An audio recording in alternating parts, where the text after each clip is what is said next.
Geek Therapy Radio.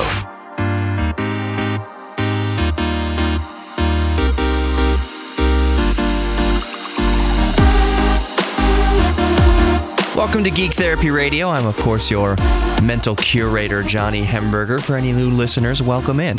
I'll remind you that you can always find the podcast, the Geek Therapy Radio podcast, in your favorite podcast app. Of course, we prefer the iHeartRadio app. It is free, but you can also listen to Geek Therapy Radio podcast in Apple Podcasts, Pocket Casts on Android, Google Podcasts, Spreaker, all over the place. So just type in Geek Therapy Radio, look for the red, white, and black color scheme, and you should be all set. Okay, so this first segment, I'm going to complain a little bit, vent a little bit about manufacturers forcing otherwise good products down our throats with flaws, with glaring flaws. So a couple of years ago, and this is not going to crap on Apple, because I do think Apple has at least for now kind of corrected their course after the whole Throttlegate issue with the 2018 MacBook Pro 15 Core i9 laptops that were severely throttled and severely limited. It came down to a combination of two things in the terms of the 2018 MacBook Pro. One was just thermal design. The Intel chips that they used in the 2018 MacBook Pro 15 were just way too hot for the chassis in the cooling solution used in the 2018 MacBook Pro. Maybe Apple felt that they had no other alternative. They wanted to be one of the first to the game, or at least compete by putting an i9 processor in their product. But also, it was software. The management software that manages the heat output and the fan profiles and all that and the limits for the CPU. To bring down the throttle, the performance adequately. Before this update, it was in the 2018 MacBook Pro's case, it was spiking up and down, ramping up and down, up and down, up and down. It wasn't a good, smooth profile. It wasn't adequate. So it was a software issue. And that's kind of what I'm focusing on here with this segment, is software issues that cripple an otherwise great product. I'm not calling the 2018 MacBook Pro 15-inch a great product. It had its throttling issues, like I just mentioned, the butterfly keyboard, just a mess. Apple has corrected course since then. The most recent offender, though, isn't Apple. It's Dell, and specifically the XPS 13. Now, historically, Dell XPS 13s and 15s have been just exquisite devices. I have looked at Dell XPS 13s and 15s for my own usage. I've wound up sticking with my MSI GS43 VR. It's a 14-inch laptop with a GTX 1060 and a Core i7, and it suits my needs just fine. I've got a 1 terabyte NVMe drive in there, another 1 terabyte normal SATA solid-state drive, and I have 64 gigs of RAM. It is a nice little machine, but I have often looked over at Dell's offerings, XPS 13, XPS 15. Anybody who's listening right now who owns an XPS 13 or has had experience with a 13 or 15, XPS 13 or 15, knows that it is a quality product. It is a competitor directly with Apple's 13-inch and 15-inch MacBook Pros. It is a high-quality Windows laptop. So it's a shame when the out-of-box experience is crippled by an innocuous software driver issue. Mainly in this case, with the XPS 13 at least, the killer Wi-Fi driver and killer center software cripples the system. It has every core pegged, every thread pegged at 100%. The fans kick up and whine and scream, and it gets really, really hot, and it makes the system sluggish and almost unusable, according to some reviews. And it's difficult. It was difficult for the reviewers, even, and I'm talking Ars Technica and other outlets, to pin down what was causing it, because you'd open up the processes and task manager and see what is chewing up all the CPU, and it was really hard to tell. It all boiled down to the killer Wi-Fi drivers. And That's kind of my point here. This is what I'm getting at.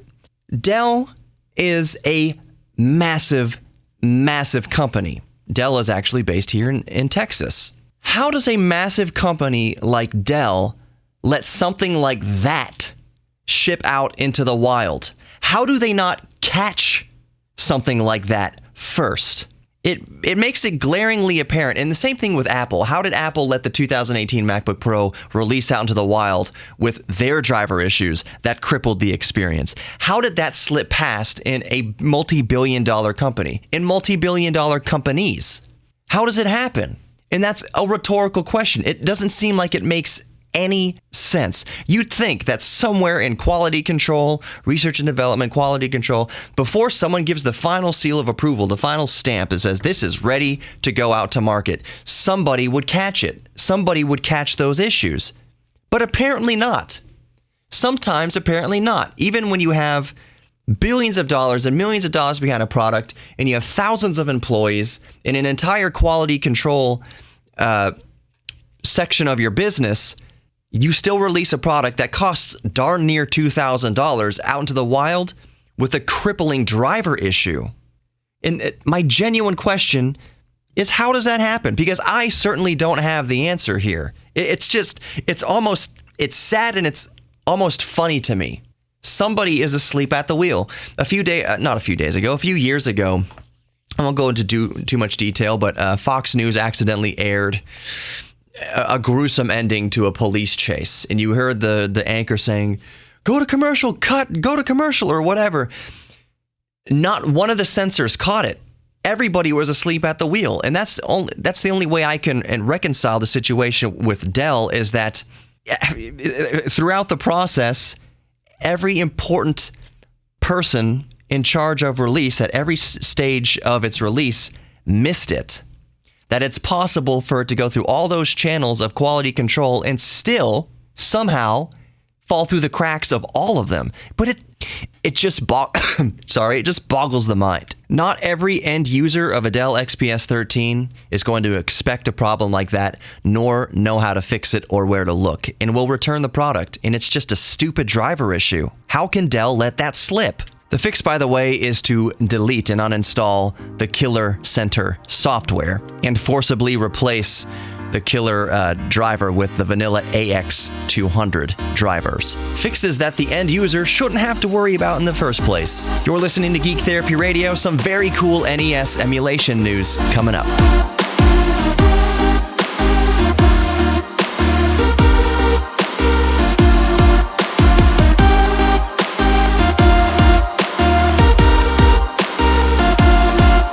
Welcome back to Geek Therapy Radio. I am your mental curator, Johnny Hemberger. In the last segment, I mentioned we'll talk about some of the latest news in emulation, and specifically NES emulation, or NES, depending what side of the pond you're on. The Nintendo Entertainment System. Emulation for the Nintendo Emulation System.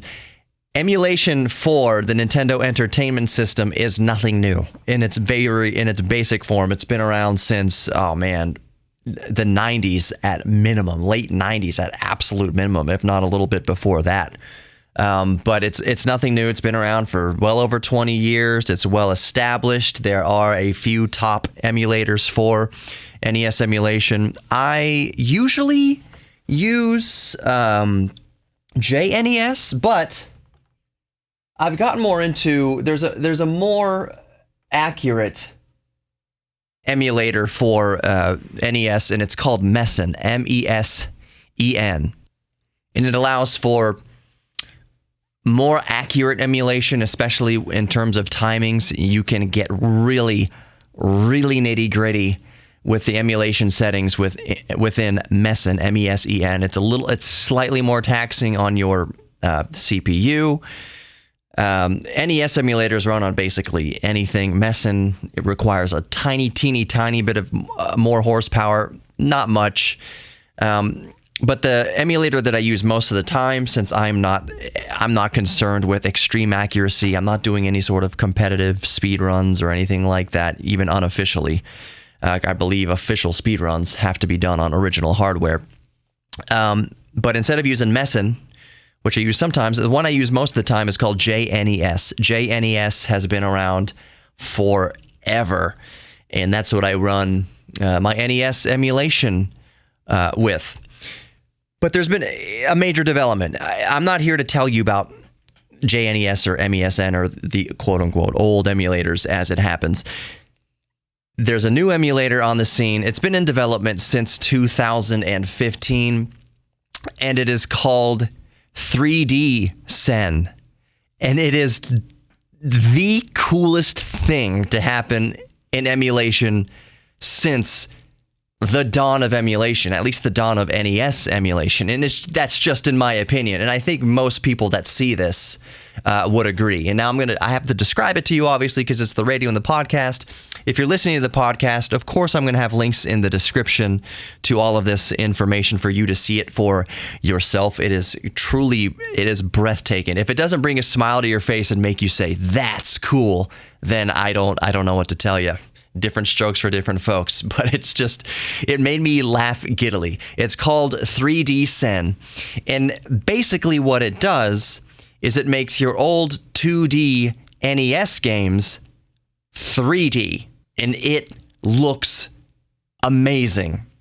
Now, the list of supported games is always growing. Right now, it's up to 70 games. And I'm sure that most of, if not the entire library, will be soon to follow. You can grab 3D SEN on Steam.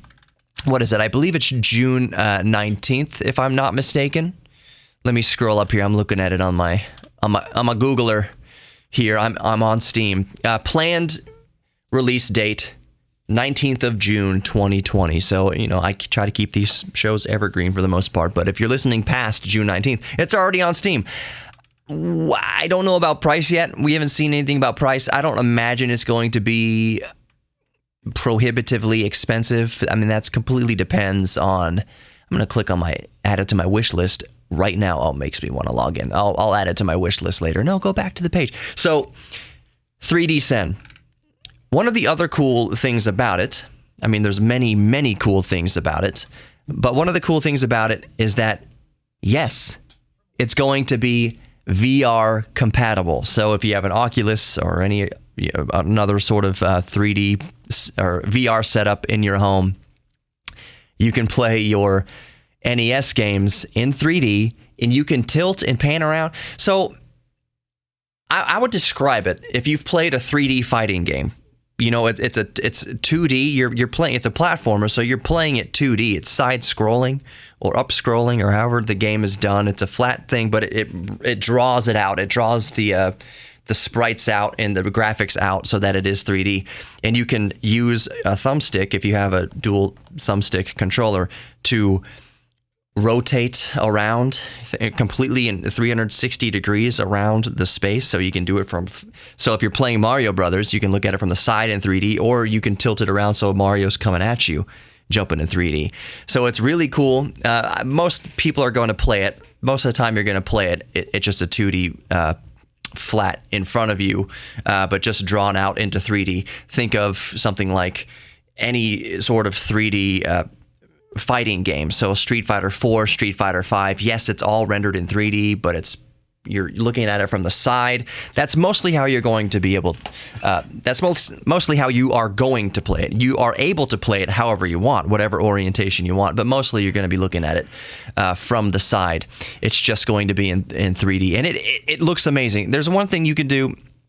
Like I said, there's many things you can do, but one of the things you can do is you can now select your target frame rate. So if you have a high frame rate screen and hardware, you can run, if it's capable of doing so, you can run the game at 120 frames a second, 144 frames a second.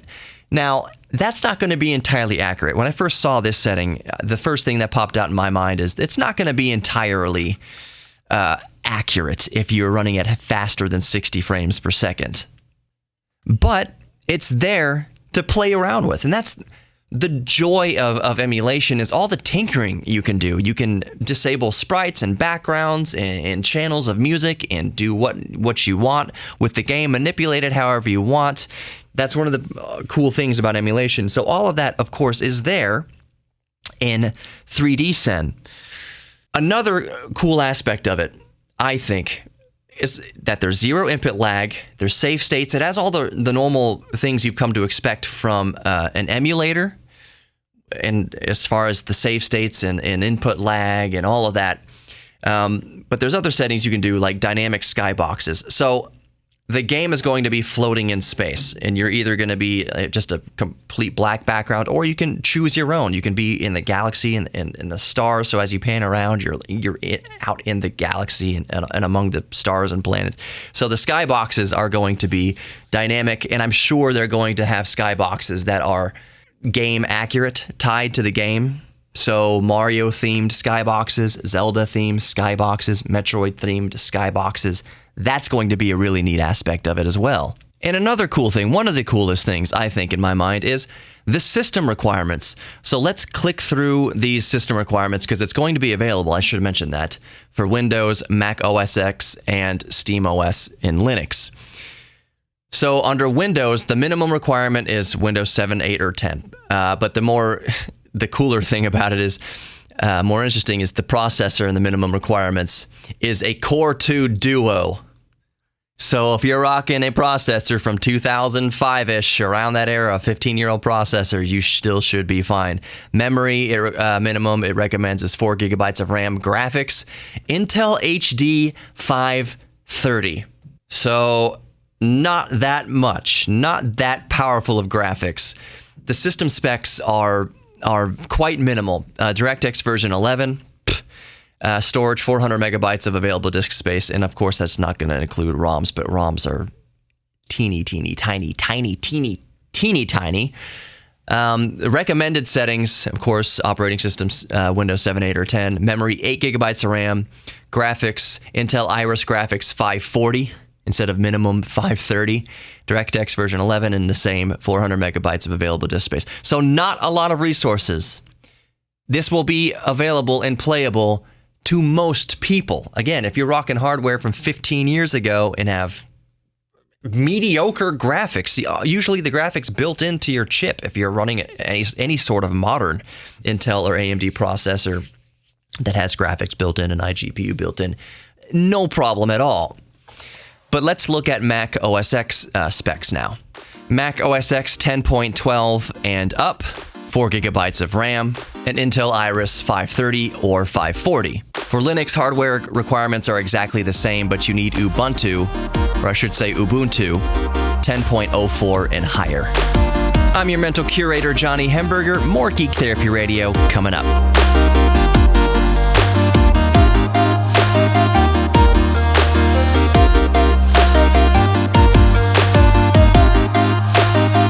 Welcome back to Geek Therapy Radio. I'm your mental curator, Johnny Hemberger, showing you around this museum of our mind, all the geek things that we're interested in, because we are all geeks about something, whether you're an audiophile or you're into muscle cars or building your body muscles, or you're into technology or art, drawing, painting, quilting, whatever you're into. We're all geeks about something. We all have our fascinations, and we all have our hobbies that we're interested in. Speaking of various hobbies, the other day I was watching an infomercial.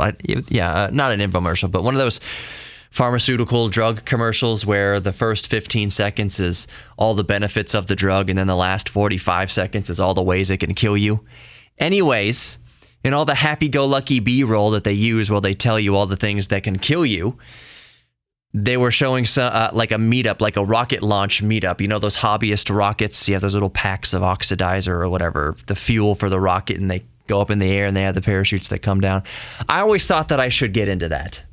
I've never actually fired off one of those rockets, and I can only begin to imagine the kind of trouble I would get into by attaching different like cameras and GoPros and different things to the rocket. Not living things.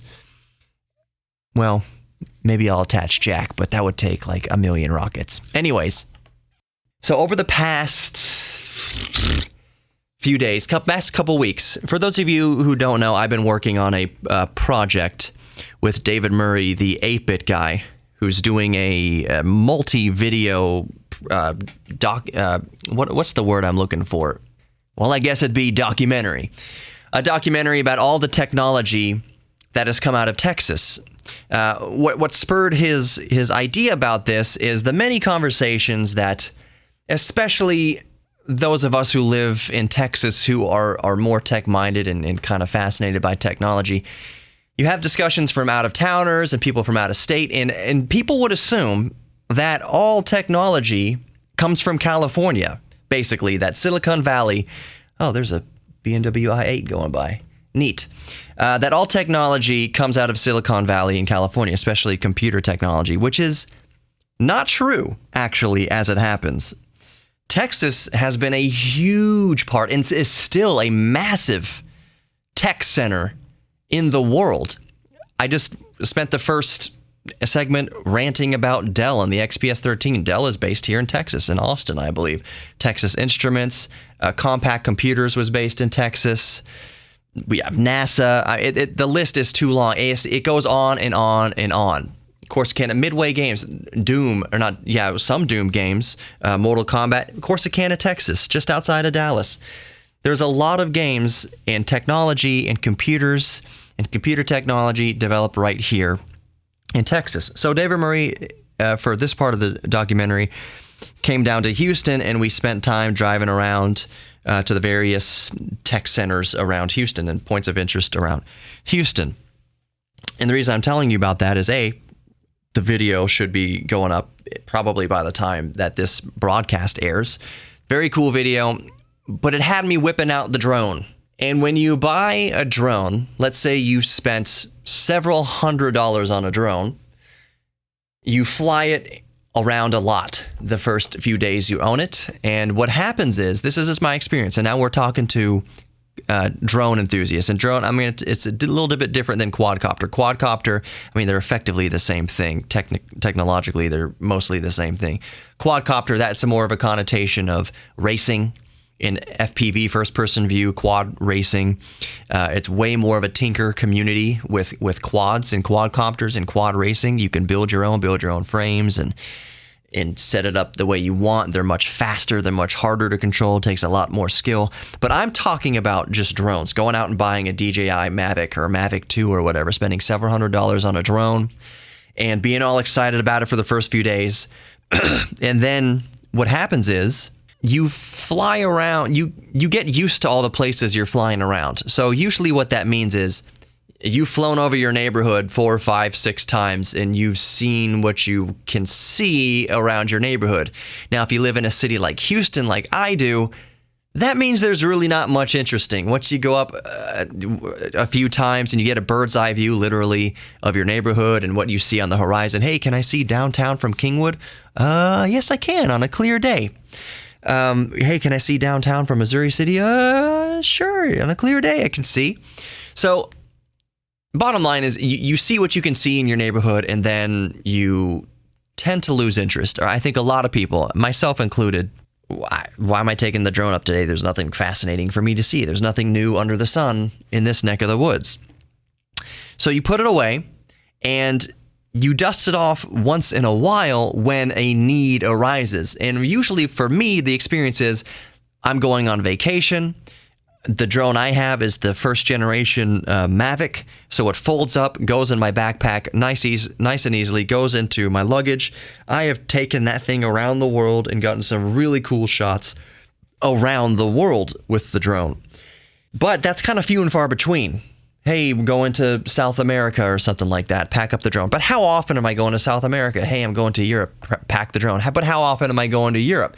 Hey, I'm going on vacation to the hill country, out in West Texas somewhere. But how often do you go on vacation? And recently, now more than ever, things have been canceled. So the drone, all I'm saying is it sits there. And for most people listening who have a drone, you can probably relate to this. You're very excited about it, but then it sits there. You dust it off once every few months. So this is where the cautionary tale is.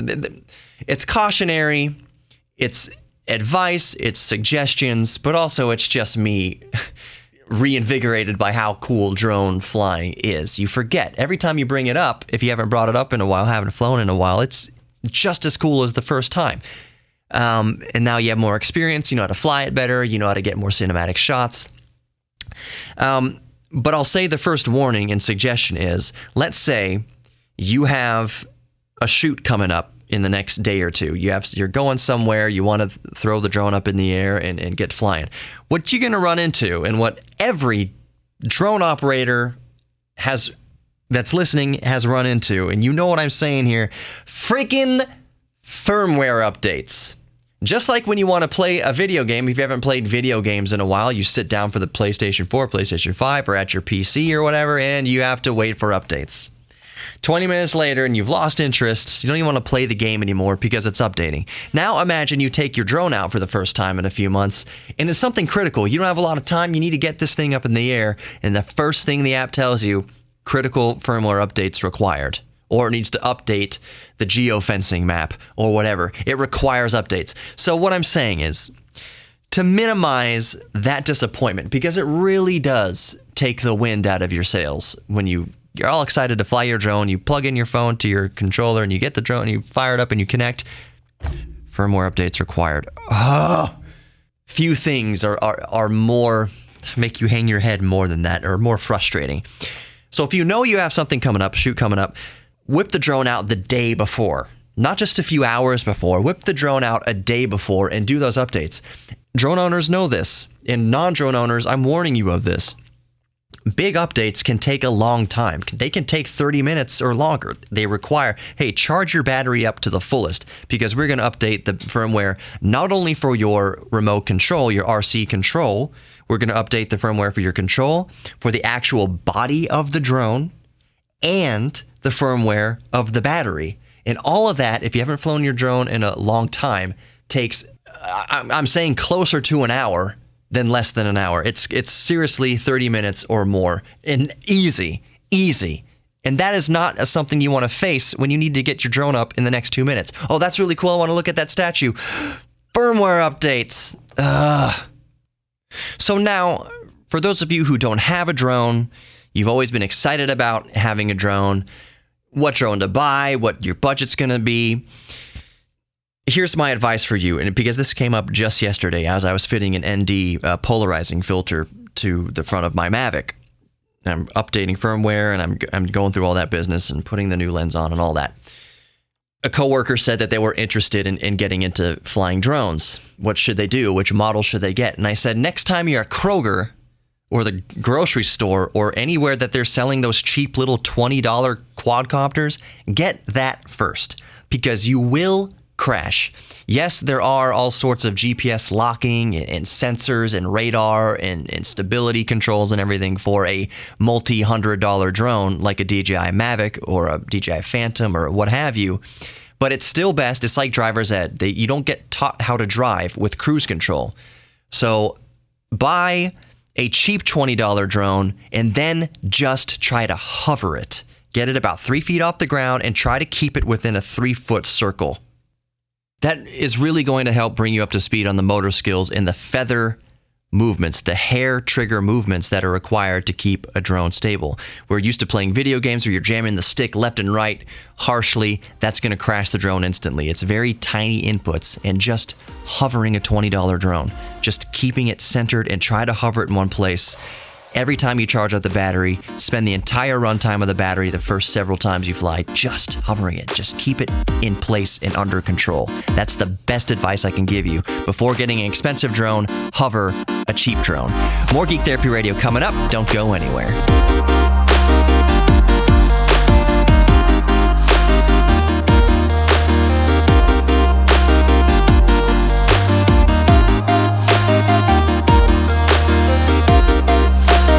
Welcome back to Geek Therapy Radio. You've got your mental curator, Johnny Hemberger. In the last segment, we were talking about drones, and I gave you the advice on drones. Hey, you're looking at a drone for several $100s. What should you buy first? You should buy the cheap $20 drone at the gas station or the grocery store. The $20 quadcopter, I could say, without all the safety features and radars and sensors and GPS signals and all that all those features to keep the flight more stable. Get the $20 drone without all that, because the fact is you're going to crash your first drone. You're going to crash your second drone too. When you get that several $100 drone, doesn't matter how much practice you have with the $20 drone, you're gonna get into trouble with the expensive drone too. But flying the cheap drone will teach you how to control it better, how to damage control better. the drone's going out of control, kill the drone. Kill the props. You're only making things worse usually when the drone's going crazy and flopping around and heading toward a tree and you're trying to... One of the basic precepts of drone safety is knowing when to kill the props. Kill it in the sky. Just let it fall where it is. Once it flies over toward... It's not over anyone's head or it's not going to cause any property damage or anything. Kill it. Kill it. But flying cheap drones is one way to help you learn how to do that and build those motor skills in, those reflexes to those situations in. So now is some advice when you actually get your fancy, expensive drone. And yes, this is going to come from experience. And yes, I will share the tale of the hard lesson I learned regarding this advice. So on DJIs, for instance, and odds are if you're getting an expensive drone, the majority of you are going to get a DJI. They basically are the Apple of drones right now. There's really no other... There's less competition. Apple has competition from Microsoft and Windows and all the other manufacturers, Dell and MSI and Asus and all that. But DJI really doesn't have much as far as the consumer and prosumer drone space is concerned. When you go online and on Amazon and stuff and you're shopping for drones, you're going to see almost exclusively DJI. So if you're going to get an expensive drone, odds are most of you listening, you're going to get a DJI. DJI has by default a return to home feature. That means wherever you take your drone off, it's locked to the GPS coordinates, and there's even cameras on the underneath of the drone that record what the takeoff and landing zone looks like, so that there's any trouble, if you lose communication with the drone, it'll make a beeline back towards that landing zone and then come in for a nice soft landing automatically exactly where it took off from. Theoretically. Most of the time, it works great, but there are some things to look out for. One in particular that bit me in the butt that I'll tell you about right now. Make sure you go into the settings and set the return to home altitude properly. What the return to home altitude is that if you lose communication between the radio communication between the controller and the drone, that is, it's not getting any input from you, it doesn't know where you are, it's going to go into its default return to home mode. The default altitude is where the drone will stop in place when it goes into return to home mode and go up or down to the default altitude that you set. Make sure that altitude is higher than anything else in the area. So the maximum legal flight, and there's some gray area around there, the maximum legal altitude for most drones is 400 feet. So let's say you're in the woods or something like that, and there's trees that are 150 feet high, 200 feet high in the area, or there's buildings that are 200 feet high, 300 feet high. Make sure before you fly that your return to home altitude is set to at least 50 feet above whatever the tallest thing around you is. So if there's a building around you that's 300 feet tall, before you fly the drone, go into the settings and set the return to home altitude to 350 feet.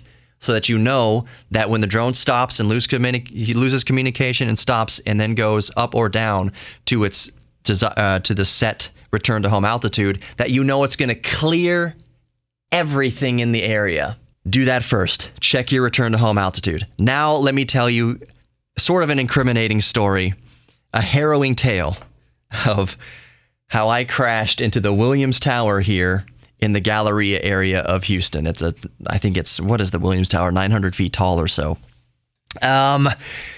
Should I tell you this?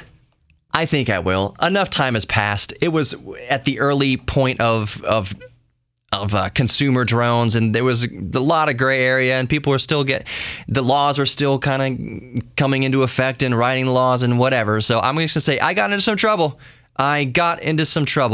With my drone, not legal trouble, but I'll just go ahead and tell you. I used to work overnight shifts over at our sister station, 740 KTRH, and I would get off at 4 a.m. every night. So every morning, I should say. So in the morning, I got off at 4 a.m. I thought, now is a good time to fly the drone. There's no traffic. There's nobody around. It's perfectly safe as ever. But I was going to endeavor in something inherently riskier than usual, I will just say, which is one reason why I did it at 4 a.m. when nobody was around. For safety's sake, mostly. Also so that I maybe wouldn't be seen. So I wanted to get some really cool shots of the Williams Tower here in the Galleria. As I mentioned, the Williams Tower is 900 feet tall or thereabouts. So I brought the drone up to, I'll just say it now, I think it was 1,100 feet in the air. I checked, did my due diligence. There's no air traffic around. There's nothing, just nothing. This was the dead of morning, 4 a.m., no helicopters, no airplanes, no traffic, nothing. I said, I'll get my good footage at this dead hour of the day. So I brought it up to 1,100 feet or so, and I was doing this sweep, this wide, I was probably a quarter mile away from the tower, doing this wide arc, 360-degree arc of the tower, a quarter of the mile radius from the center. Perfectly safe, everything's clear, things going well. Until I get to the other side of the tower, and now the tower is between the radio line of sight, meaning that there is a big giant steel in glass, in concrete, in drywall, 900-foot tall tower in between me and the receiver of the drone and my remote control. So it lost communications and went into return to home mode. And this was my first DJI Phantom. So it's the big white one. It goes into return to home mode, and I'm relieved. I'm like, oh, well, thank God I got return to home mode.